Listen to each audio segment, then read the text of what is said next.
42-38. 42-38 here on the Windy City Podcast presented by Fansided. Alex Shapiro, Kenneth Davis talking about the Bears traveling to Santa Clara, California to face the San Francisco 49ers for the Sunday night game on NBC. A game of tit for tat for the most at-bats. And the Bears came up short in what looked like a chance to run off the field with a victory. Clock dwindling down, getting enough time off the clock to perhaps not leave enough time for San Francisco, who was able to pretty much do whatever they wanted to do. Brock Purdy with another 5-touchdown game. Alex will victory lap me talking about Brock Purdy. I still won't take back what I said.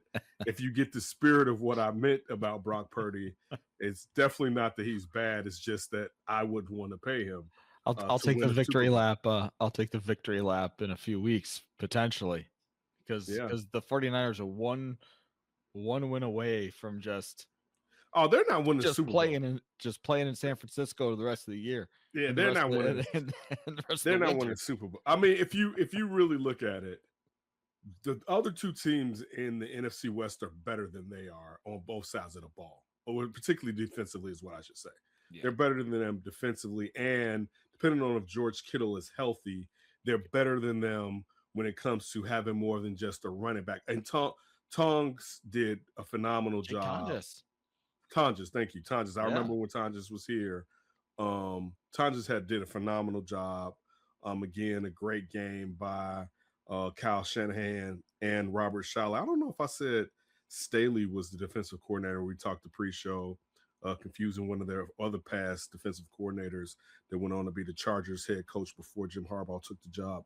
But Robert Saleh, after getting dismissed, of course, by the Jets, coming back to San Francisco with a beat-up defense. When you look at Warner being out and you look at Bosa being out, what Bethune has been able to do.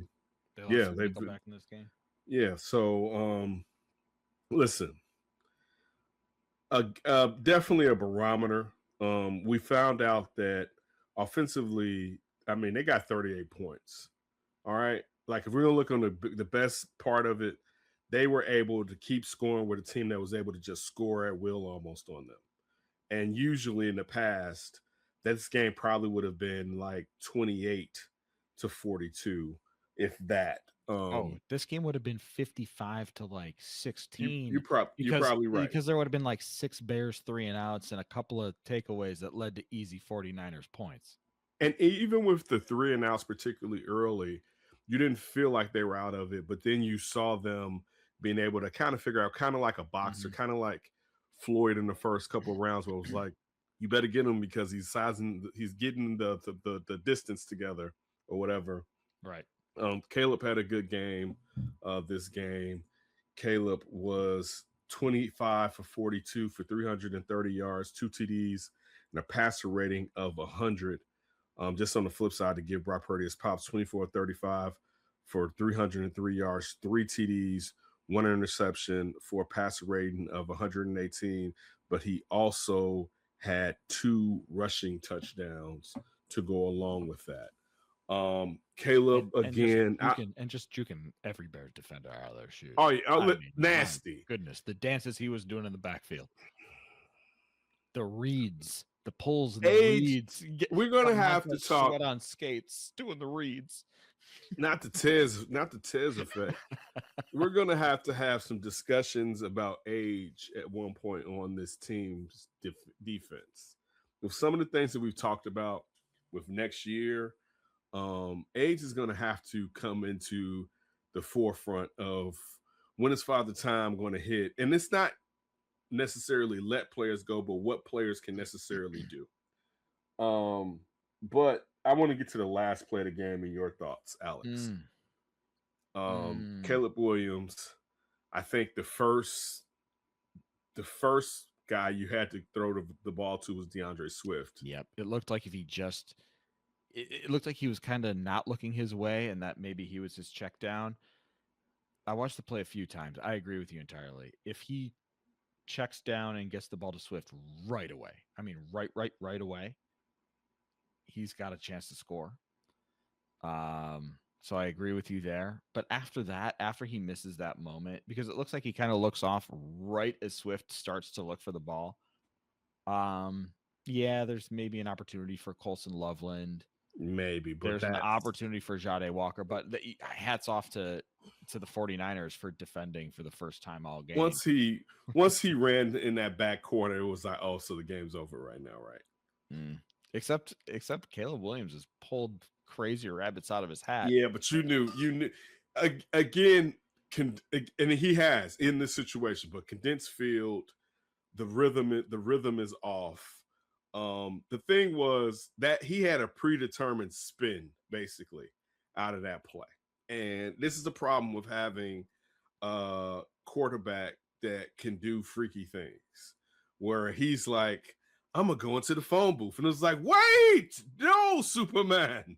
We don't need you to go into the phone booth. We need you to just report on it. Then it's like he did the spin move. And the thing about DeAndre Swift, so even if DeAndre Swift doesn't have a clean entry until the end zone, he had one man to beat that was going to be there to get him. And we've seen DeAndre Swift be shifty enough to beat that man or perhaps have enough power to push that defender in, depending on how close he was into entering into the end zone.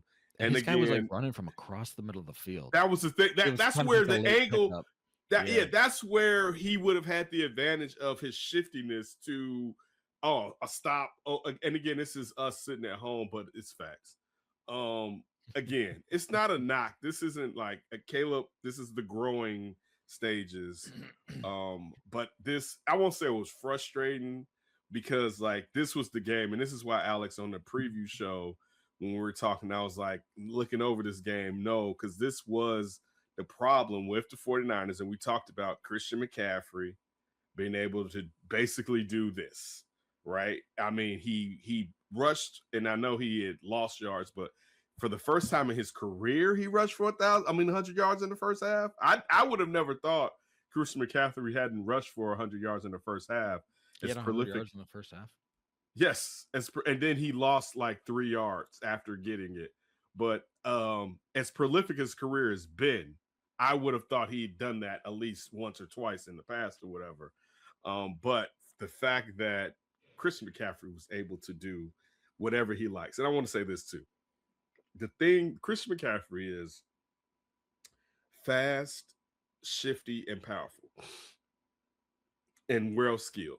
But what he does with the know-how, like the way he sticks in his blocker's back pocket, making it harder for who's ever trying to tackle him to one, get him and allowing him the ability to go off of left, right, but also when he hits the hole, the angle that he is already taking, he's not hitting the hole. Now, sometimes you have to flush.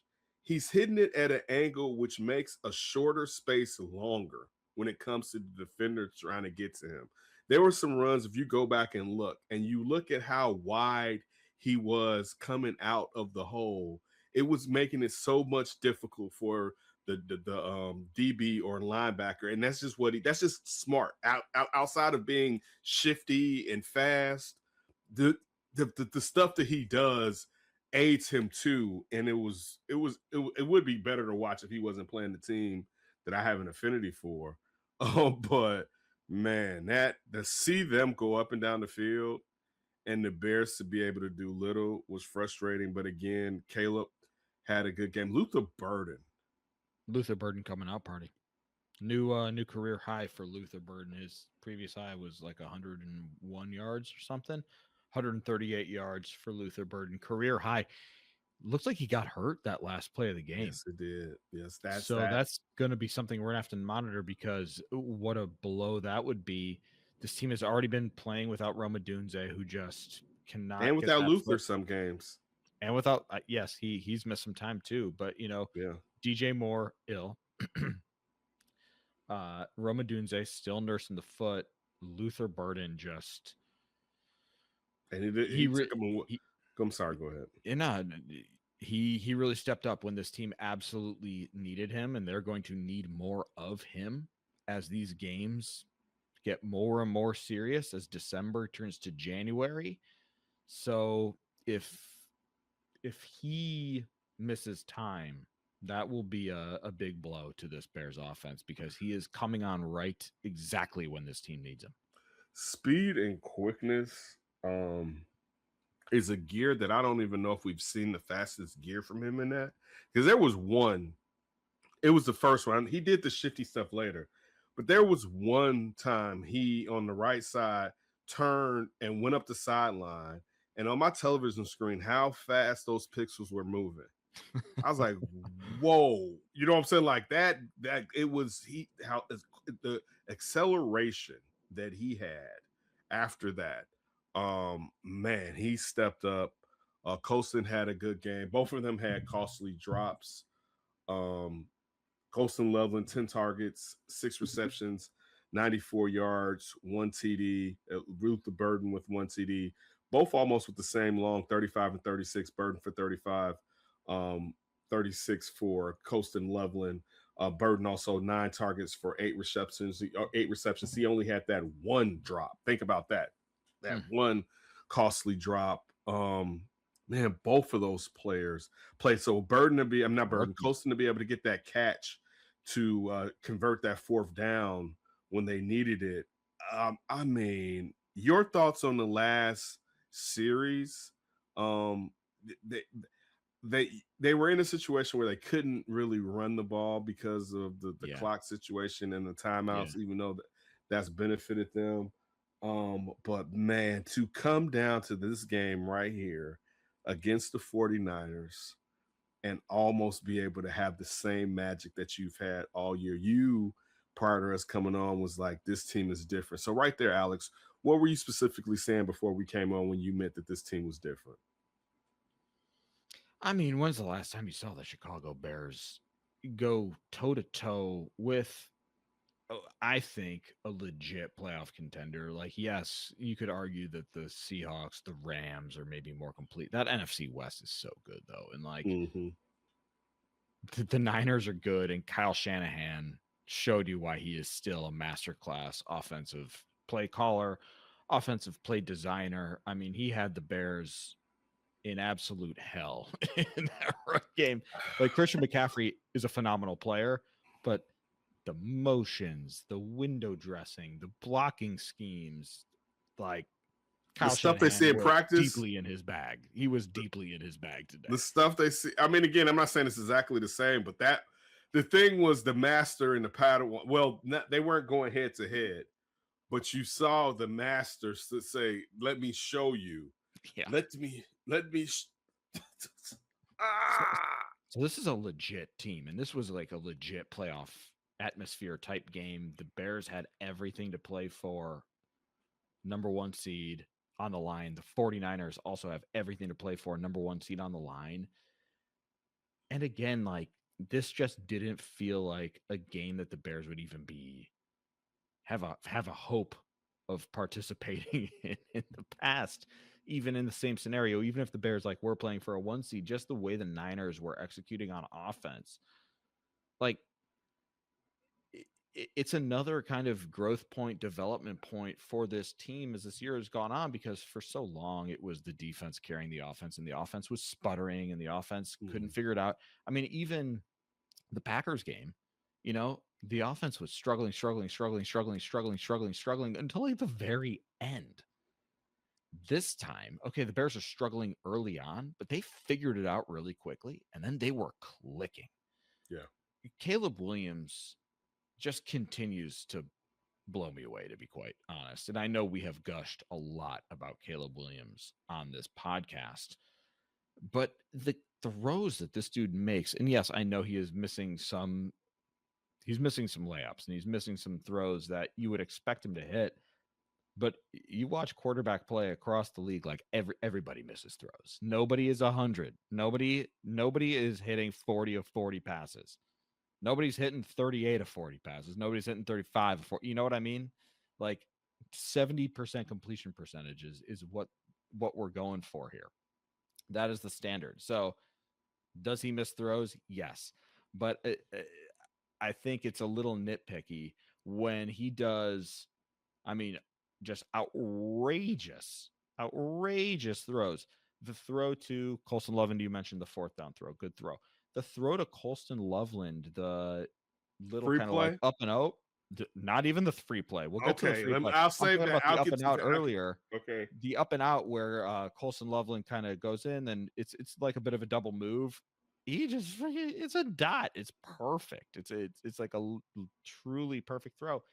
And then yeah, I'll let you take it. Hard count, man. Like how many times have Bears fans seen Aaron Rodgers take advantage of the hard count? And the Bears never manage to do the hard count. So I'll let you take it from there because the hard count is a weapon. With the hard count, he gets the D to jump. Free play, as we've ranted about on here. If you also an old under center discussion, because I've been talking about the lack of free play threats that a lot of NFL teams, but the Bears specifically didn't do in the past. The thing is also because the refs, this is the thing too with the free play. When the refs know you'll take advantage of it, they won't blow the whistle on your ass, right? Because it kind of stalled, right? And they let it go. And then the fact that he had the composure not to rush. See, that's the thing too, where you're like, oh my God, I got the free play. I got to get rid of the ball. He's like, wait, the pressure isn't coming. Let me wait till he zags, talking about Colston, and zags back and then hits him for the TD for the free play. And that's where, again, mad slightly over the premeditated spin move at the last play. Slightly. Not that's when you can get nitpicky with your quarterback when he's doing that well and in his second year, and you can be like, you've done all this magic. I want this too, right? But to sit there and slow down on the free play, right? And say, I'm not gonna rush this, I'm gonna wait, and to nail the guy and to show the growth and maturity and how he's managing this NFL team. I mean, man, listen, that he's the reason they were in this game for the most part. And he's the reason why last episode when I asked you 2018, 2025, which team is better, and the consensus between us both was this team because of him. And I mean, clearly the defenses aren't the same outside of turnovers when we're talking about pressure and what Vic Fangio was doing with the players that he had, and he had a better front seven than this front seven when you go back and look at the front seven that they had back then. But again, nitpicky as hell. Dude, we didn't even talk about the arm talent, the Luther Burden touchdown. He's standing on the 45-yard line, doesn't even take a step, flat-footed, barely gets any forward momentum. A flick of the wrist. And you knew it. Flick of the wrist. I was like, he got this, Alex. Touchdown. Like I said that arm talent is absurd. That arm talent is crazy. Dude, you saw it. And I said to after, I'm like, when just from how Burden's body was going, I said, oh, he has that.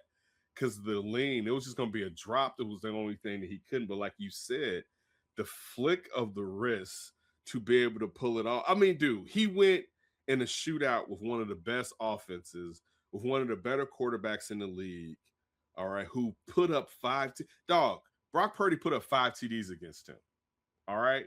5 TDs him. and 2 Dougies. And he was right there, 2 Dougies, and they were terrible.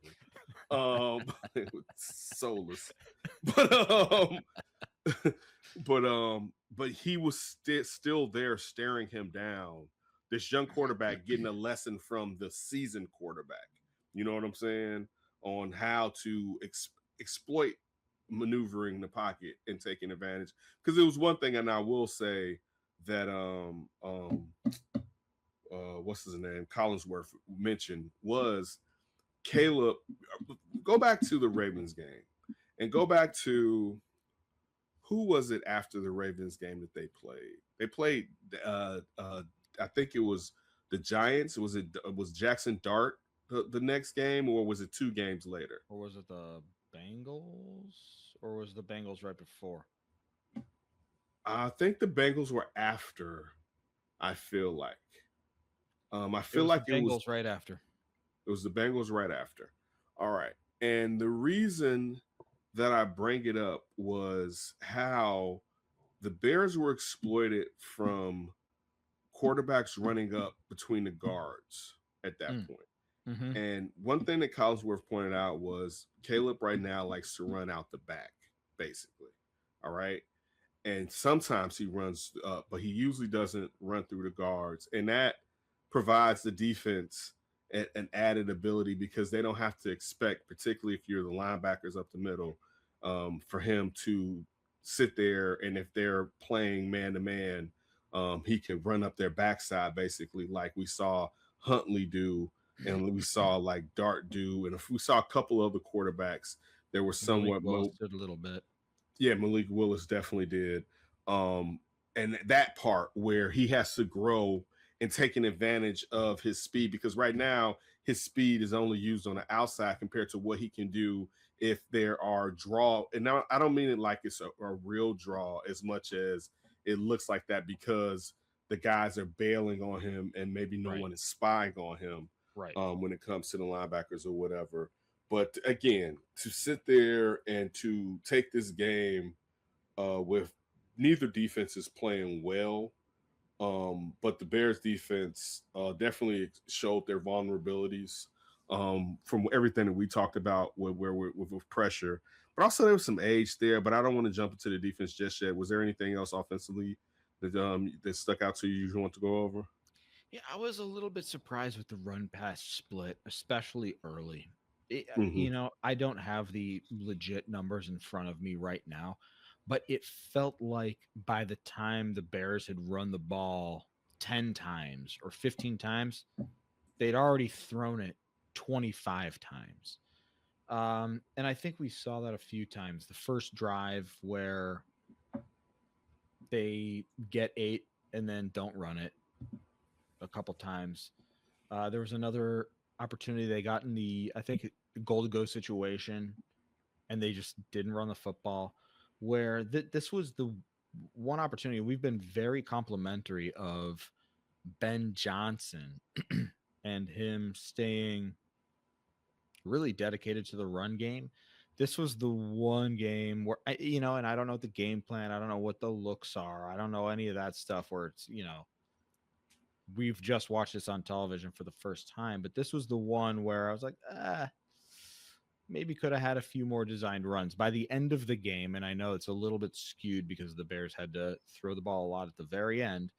But Caleb Williams throws the ball 42 times, and there are only 17 runs between DeAndre Swift and Kyle Monangai. Neither guy had 10 carries, and both guys were running the ball pretty well.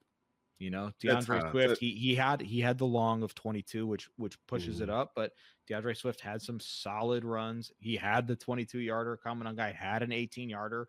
So these guys had chunk plays. They had chunk plays, but only 17 carries between the two of them. Neither of them hit 10. That's the only. Again, this is nitpicky stuff. This is nitpicky stuff. But hey, when you're playing for a 1 seed, expectations get raised. When you win double-digit games and you've locked up a playoff berth, expectations get raised. So we got a little bit more nitpicky. Yeah, I think that I agree with you.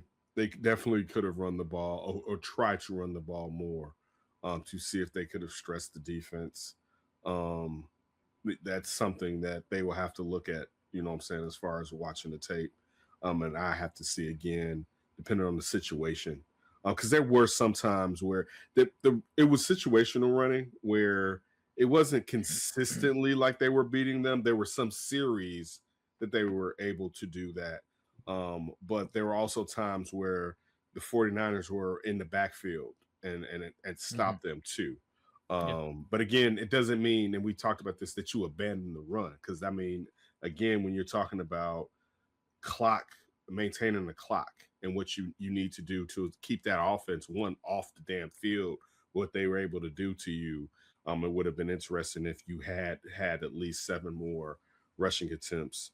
But like again, the latter end, you weren't going to be able to do that because you were just trying to score. But we'll see. I'm curious, before we turn the page to defense, what are your thoughts on the hook and ladder? We haven't talked about the hook and ladder of it all, which if it works, genius, unbelievable. headlines everywhere. Can you believe the hook and ladder?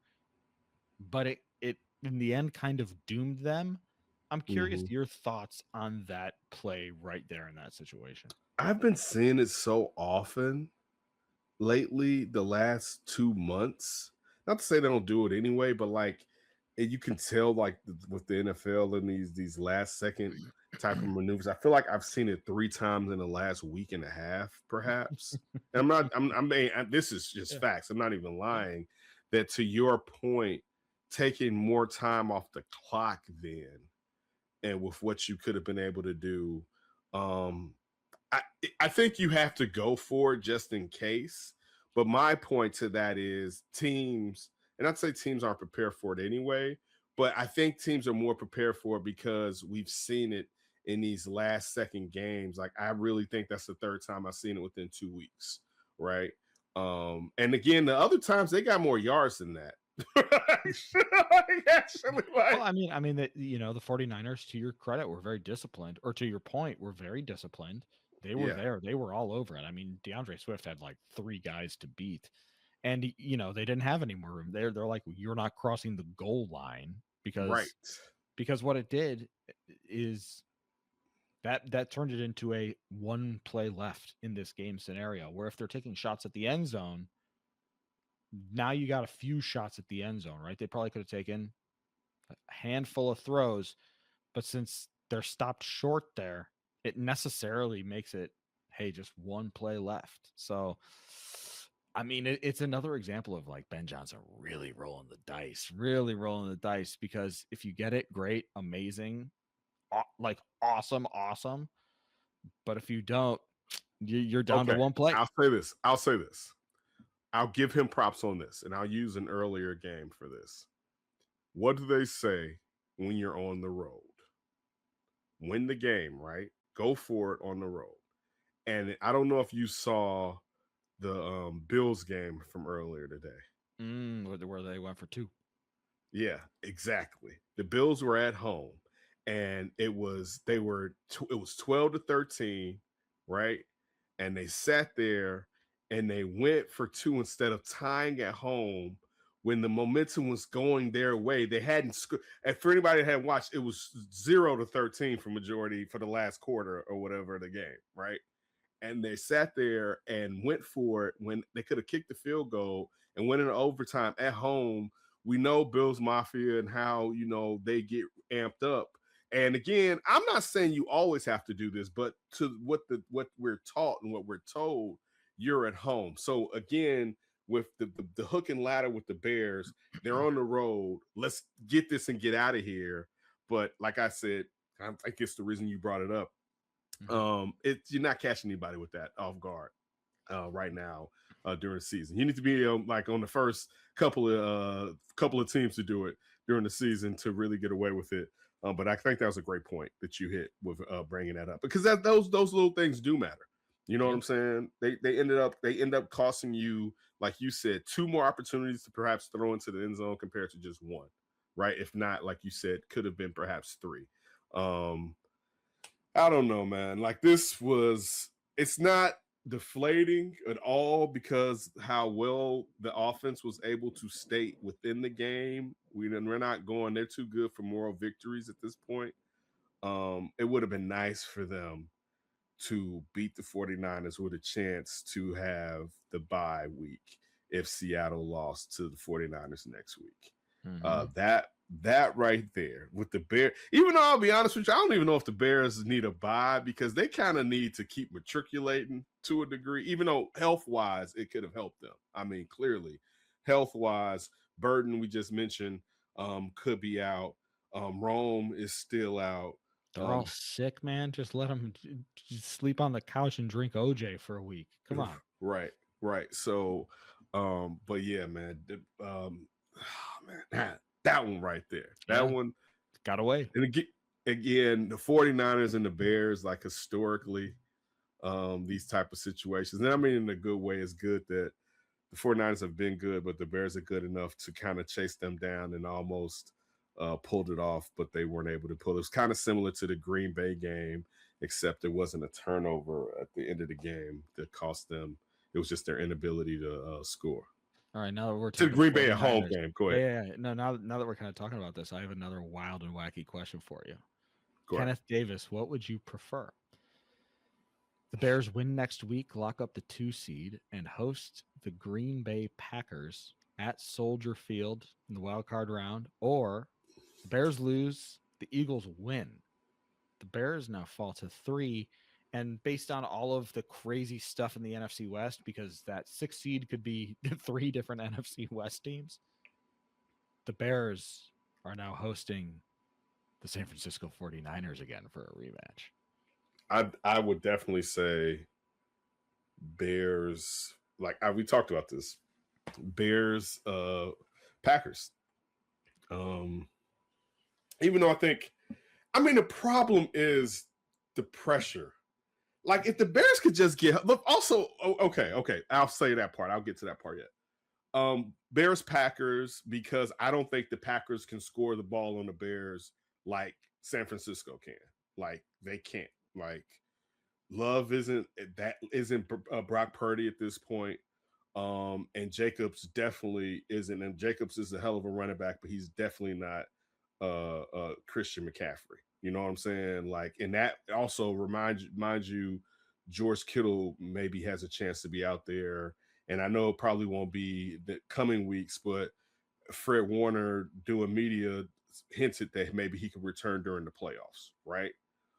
So I would say with knowing what beat up, even to a degree, no, not even a degree, beat up Niners team. Beat up worse than Micah Parsons being out because Bosa's out and Fred Warner's out, right? Yep. So, and you mentioned the nickelbacks out. So a beat up when we're talking about that defense, and they were still stout versus the run. You know what I'm saying? Compared to getting one of those guys back, and that would be on Fred Warner perhaps, but also George Kittle. I think with knowing what they could do, they put up. Dog, look at what they scored.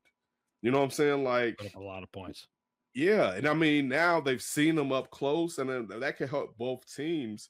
But I would say probably a team where the Bears versus the Pack would probably be the way I would lean towards. What about you?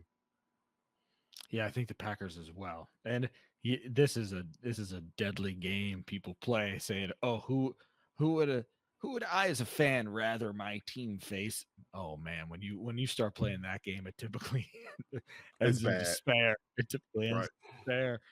They could lose to both teams. Look, they could lose to both teams. Absolutely. Like this isn't. It's not. They're not incapable. They almost lost the second game to Green Bay, and that's with the backup quarterback in there. And we talked about the bonus of having a backup quarterback who's been victorious within the league, particularly as a Packer, how it's benefited them when the team hadn't planned to play against him, a super sub. But I'll tell you this too, to be honest with you. Guess what? The shoulders are fixed in Philadelphia. All right. Like, I don't know if you saw Jalen Carter, right? But the shoulders are shouldering. Now, offensively, I don't know what they're gonna do. But man, they was laying some like Cooper DeJean. I don't know if you saw the missed it. So they had a fumble, right? And Cooper DeJean pushes it. They hit.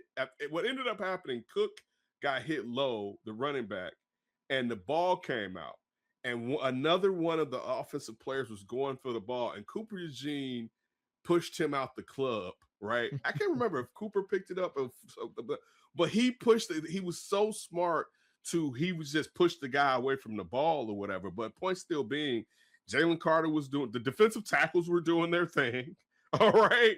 And Jalen Phillips, like if it wasn't wet outside, he probably would have had two sacks on Josh Allen alone. But like they physically, and what we talked about as far as what the Bears were doing, and I'm saying the Bears couldn't, but like it seems like the physicality in Philadelphia is back. And you know they're gonna want revenge. Yeah, they're gonna want, particularly being out physical at home, right?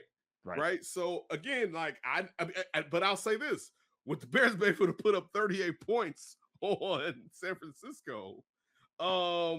Look, there's a chance they could definitely outscore Philly because Philly can't score the damn ball at this point, right? Like everything that they had last year going isn't going for them now. But again, we're just pointing out some of the teams the Bears could face in the playoffs. Definitely those NFC West teams, definitely Philadelphia.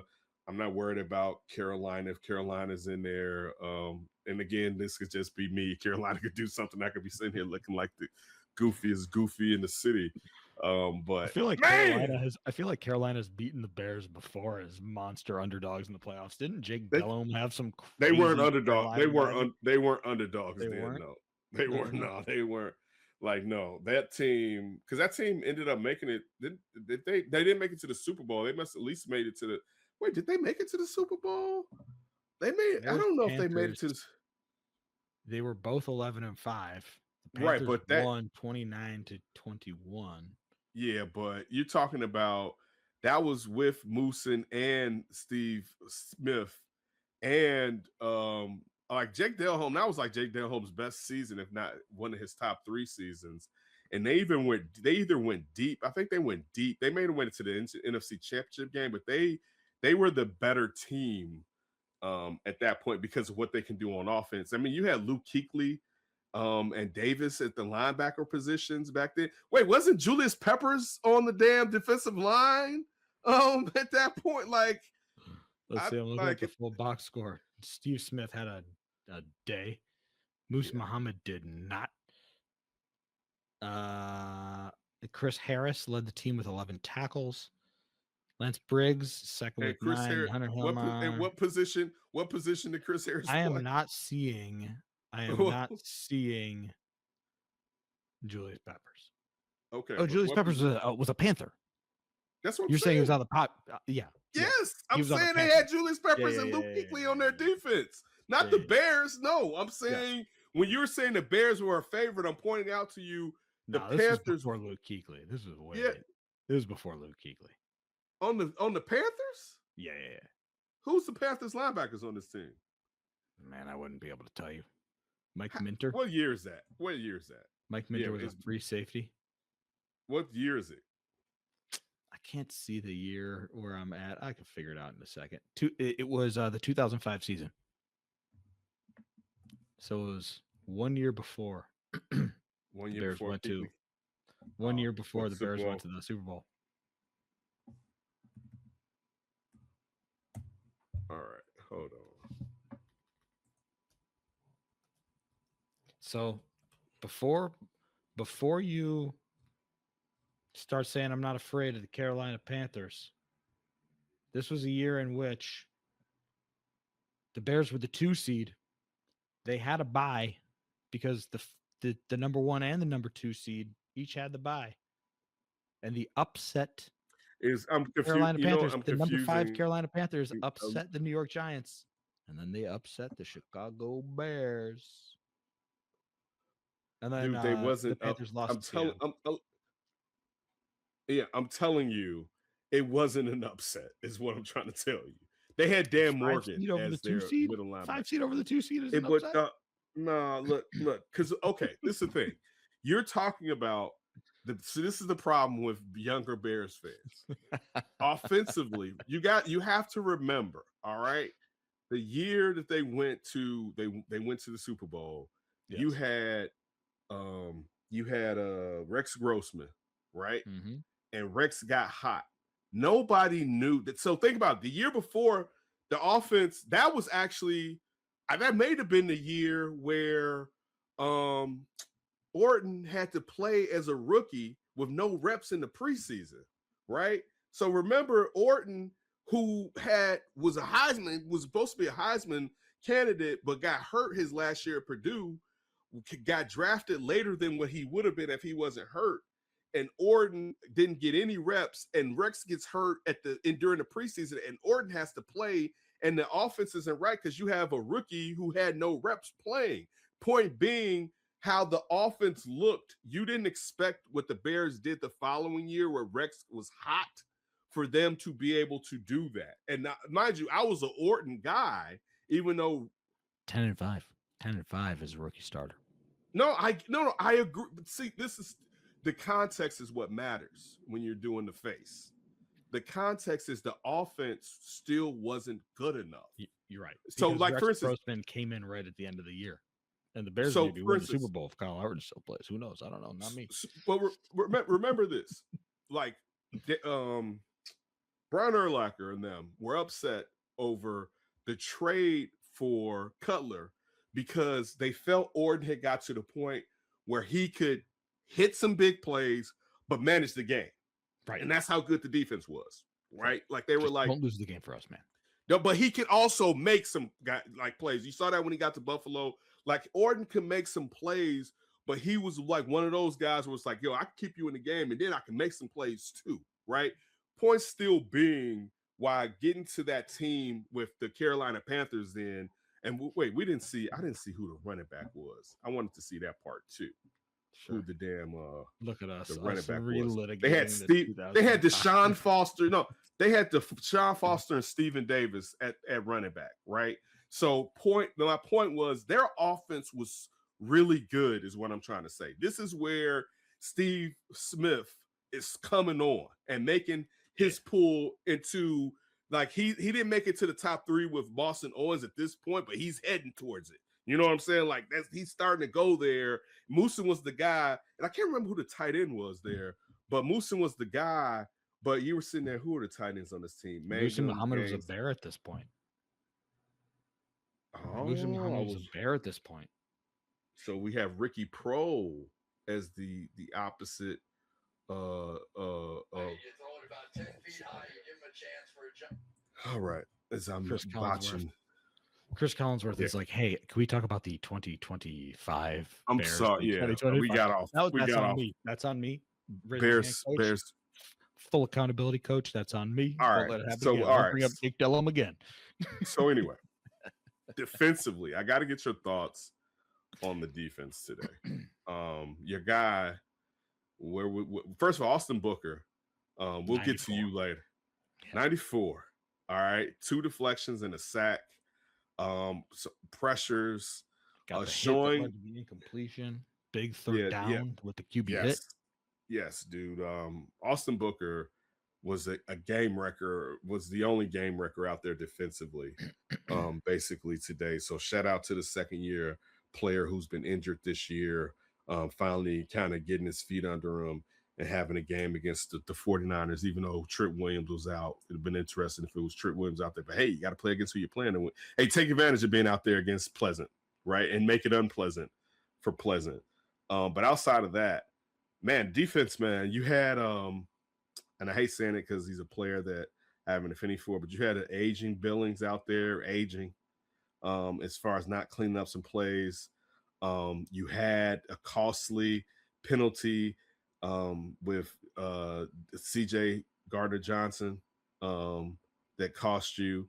You had one with Dexter Sr. with the hand in the face mask. 2 hands to the face. 2 hands to the face that were just brutal. You had a couple of Kevin Byard in open field issues. And not to say that can't happen. A lot of Nashawn Wright bust and not a lot of Nashawn Wright boom. The roller coaster ride for Nashawn Wright was a lot of free falls today.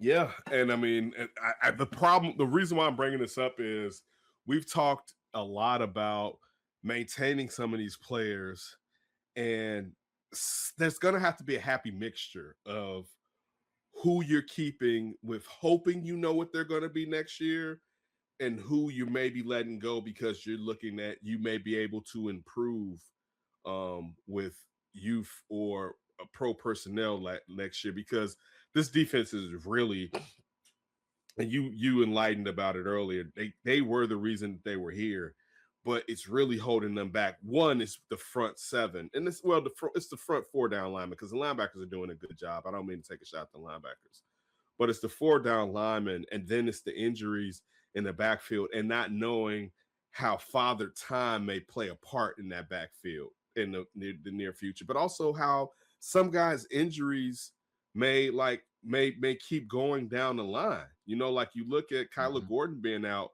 majority of this season. You know what I'm saying? Now he's under contract. A lot of time last season. I'm missing Right. a lot of That's time. what I'm Like saying. guys miss time. And also remind you, this is not the program that gave him that contract. Poles may have given him that contract. I think he did get the contract after Ben Johnson was hired. And yeah, okay. So my point being, as Ben Johnson said to a degree, and I'm paraphrasing, I don't really know the guy. All right. If you get what I'm trying to say. You know what I'm saying? Like, yeah, coming in, we're looking at he is one of the up and coming nickel cornerbacks in the league, right? Getting to know the guy, I don't know the guy. All right. So I don't, if you read between the lines, right, is what I'm trying to say. He hasn't been around on the field enough to really know the guy, right? But I think there's some questions. I mean, there are clearly questions. And this is one thing I wrote down. You're definitely going to have to draft for that defensive line, but you're going to have to bring in 2 vets for it too. Like, you're going to have to really throw, because you don't know who's going to get hurt. You're going to have to really throw a lot. You're going to have to overcompensate for that D-line, because now let's see this. The window's open now, right? The window is like the window's open, right? Window's open. The window's here open. Here you are. The window is the window is flung open with 2 nails that who knows when those bad boys may flip off of it. But looking at what they could have done tonight against the 49ers, the window was wide open. All right. Like if Caleb just takes a step next year, oh my God, the window's open. I'm just saying another step. But like if the defense takes a step and the offense in itself and the line is healthy, I mean, the Bears are one of the better teams when you're talking about NFC, because one, they're not a finesse team, they're a physical team. But I guess that's one of the positives of tonight. The window to the wall is wide open at this point, Alex. It is. I want to touch more on the defensive line because I agree. It just feels like they need to draft and tackle, and tackle, and tackle. You know, that's just feels like the vibes right now. Because you look on offense and you feel real good. You feel so good. Kyle Monangai looks great. DeAndre Swift, absolutely fine. Offensive line looking solid. Ozzie Trapillo quietly turning into a left tackle you don't talk about. He had the one holding. But other than that, you don't say Ozzie Trapillo's name very often, which is kind of exactly what you want out of a left tackle. Don't say his name very often. Right.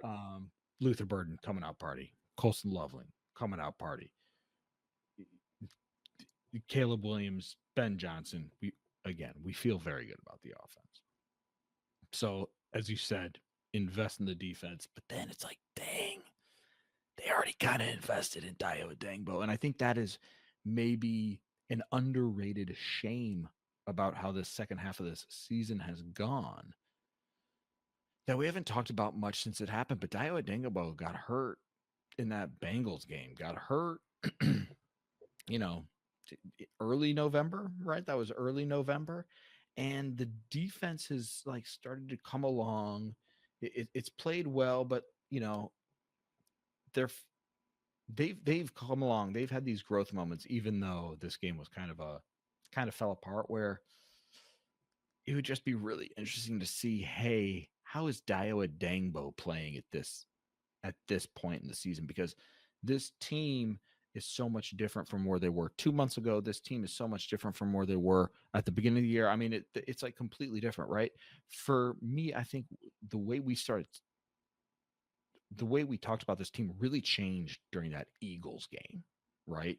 Because it was like, okay, this team's no joke now. That's a legit win against a legit team, and things kind of like took off from there. If we could see how Dayo Dangbo was performing in these moments, it's like I'm missing.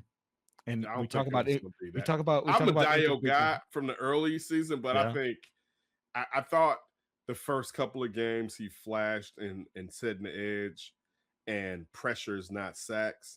but I don't think it would have been better, but it wouldn't have been the type of difference maker to where the questions as far as what the pressure needed for them to generate would have been there. I don't think that I don't think that would have happened, and I don't want. But we would know. Kind of what I'm driving at is it's like the incomplete grade. It almost gives them an out to not really invest. Be like, oh well, Dio's coming back. Okay, but okay, and I'll push back on that because of this. We just said they need 2 veterans. So even hypothetically, if they try to spin it, we're getting Dio back. We're already saying you need another guy, right? And I don't mean when I say, I mean you need a guy that used to have a track record, and maybe he's older now. You know what I'm saying? Like you have to, one of those guys, if not both of them, have to be former All Pros, not a guy that we're looking at coming on that fell that like Dio, where it's like, well, maybe we're getting him when he's transitioning up. No. You need guys that, hey, you know what, you two, I'm only going to use you for like 20 snaps basically in this bad boy, right? Definitely passing downs or whatever. And like you say, you need a young DT and also Booker's out there now. You know what I'm saying? But you have to have you have to have one thing to remember we used to always talk about with like where how many waves they have. And we'd be like, they don't have one wave. Like they need 2 waves. They don't even have half a wave. They don't have half a wave. They don't have half a wave, dog. Like it's got like a little trickle, right? Like dog, a bubbling brook.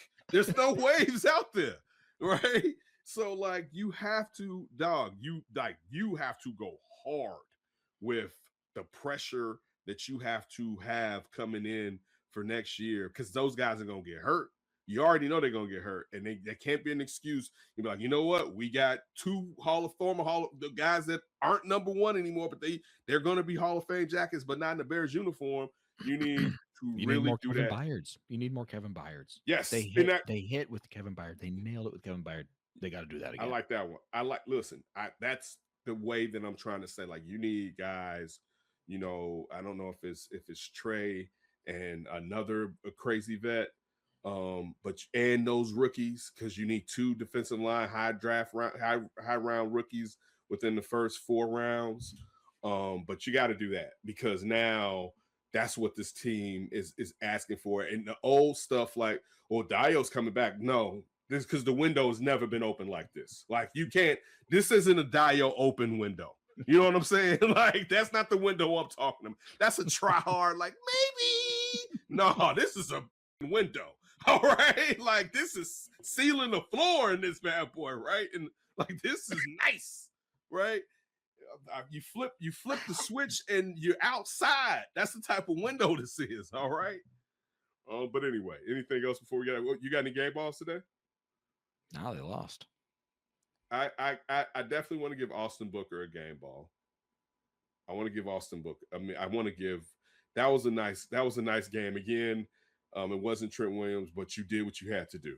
I want to give Austin Booker definitely a game ball, and I'm gonna give Burden one too. You're generous. You're generous. Well, dog, they put up 38 points. No game balls. Okay. In the L. I like that. Any extra points? Yeah. I have an extra point. So this is probably the last podcast we're going to have of 2025. And in the spirit of like a Spotify Wrapped or an Apple, whatever Apple does, I just wanted to share 2 albums that I was obsessed with this year. My albums of the year that I had on repeat all year long. For anyone who is looking for some new music or whatever heading into 2026. 1, Moisturizer by Wet Leg.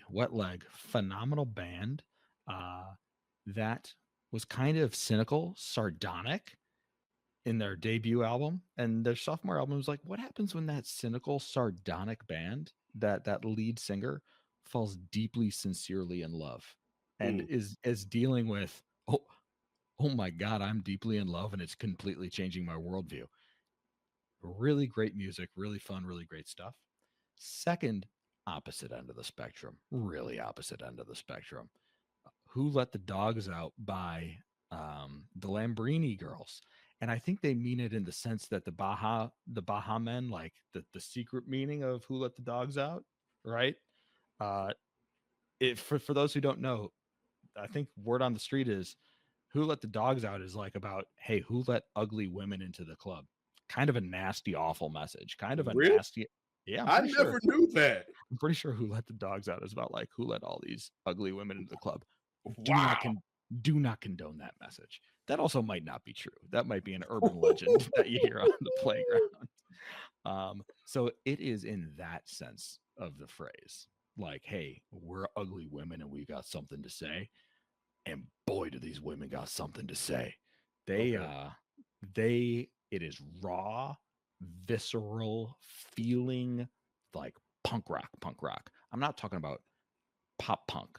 I'm not talking about the stuff you hear on the radio. You don't hear this on the radio. You're talking about like some Sex Pistols, or even worse than that. Not even that. Yeah, like they're mad. They're mad and they got something to say. But the feeling, the emotion, and I'm listening. I'm like, hey, you know what? These gals got a lot of good points. So wait, give me an example of this type of punk. Give me an example of this type of punk rock. One is all about. It's a song called Company Culture, and just about dealing with sexual harassment in workplace environments and how it's, women are even after the Me Too movement, it still sucks. Or Bad Apples is about cops who shoot people for no reason, and how come like these people only get justice posthumously, and often don't get justice. I believe the line is it's not just bad apples, it's the whole effing tree. So stuff like that. They have a song all about gentrification, about like, yeah, you say this neighborhood's been gentrified, man, you ain't even been to my neighborhood ever before coming to declare that it's been gentrified. So like, you don't know my neighborhood, you're obviously not from around here. And they go on and on and on and on and on, and every song is a new little message, and I just feel their feelings. Oh my! How many albums have they had out so far? Is this the debut album? Album. All right, I will go with something I mentioned before, and I'll go with football. You don't have to always try to do what they tell you to do now. You can just go for the extra point. All right, and you can go into overtime at home. Like, the worst part for them going for two, Josh Allen totally missed the receiver, and that happens. But you didn't have to put him in that situation. You could have just kicked the damn extra point and went into OT. Sometimes with this newfangled sports, this isn't just the NFL thing. This is having a bunny in basketball and throwing it out to the arc so someone can clank a damn three. No, you can just do the good old fashioned thing and get to the next point and then continue to do that and stack those for victory. And I think sometimes, and it's cool when it works, but the point is it doesn't always work. And sometimes it's not the fundamentally sound thing to do. And it bit the Bills in the butt versus the Eagles today. When they had an opportunity to definitely get a win, as that window doesn't look as open, particularly when you're talking about for Josh Allen and some of the better quarterbacks not making the playoffs, where there are guys now who are in the AFC that are the young guns coming in. So, yeah, Mahomes may be out. You have a hurt Lamar Jackson. You have Joe Burrow out. But you have Drake May. We have to see what he does next year. You have a young Bo Nix, and you have Trevor Lawrence looking like he's maybe taking a step with a new coach down there. But yeah, that was mine for today. We'll be back to preview the final game. I was in Detroit. I wasn't in Detroit. I was in Ann Arbor for a funeral. I guess that's my extra point. My cousin passed, my cousin Willie. And he was one of my closest friends. And he will be talking to me about the Bears right now. And while I was in Ann Arbor, I saw Lion stuff, and I wanted to talk so much trash, but part of me wasn't in it because I was there for my cousin. I was there to really be sound for my family members. But leaving the day, I saw this guy with this Lions hoodie. And I wanted to just be like, "Go Bears!" And I was just like, you know what? I'm enjoying myself too much with what my Bears are doing to waste my time arguing. Even though I'm sure we would got to a good discussion about what's wrong with the Lions or whatever. But I definitely want to dedicate this to my cousin who loved the Bears in Lions country and would have been so excited. And I will miss him deeply as I learn how to live without being able to talk to him. So, Willie, thank you for being awesome and giving me a great 45 years of your life. We'll be back this week to preview the aforementioned Lions versus the Bears this week. And then we'll be back to do the post-game show as we enter into the playoffs here on the Windy City Podcast, presented by Fansided. We will see you later on this week.